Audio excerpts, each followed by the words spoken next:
इतनी देर क्यों हो गई? महमद भाई के साथ सबा को उसकी अम्मी से मिलवाने गया था। कोई मसला था वहां क्या? सबा की अम्मी बीमार थी तो कुछ देर उनके साथ बैठ गए, इसीलिए देर हो गई। समझ गई। अल्लाह उन्हें सेहत दे। बहुत शुक्रिया मैम। मैं अपने कमरे में जा रहा हूँ। ठीक है बेटा।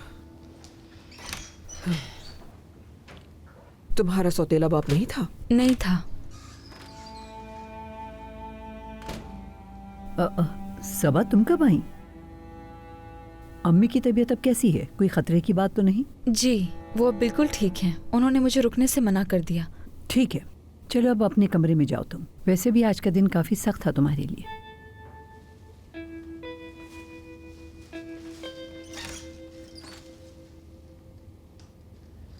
अजीब बात है, इस घर के सारे मुलाजमीन के साथ कोई ना कोई मसला है।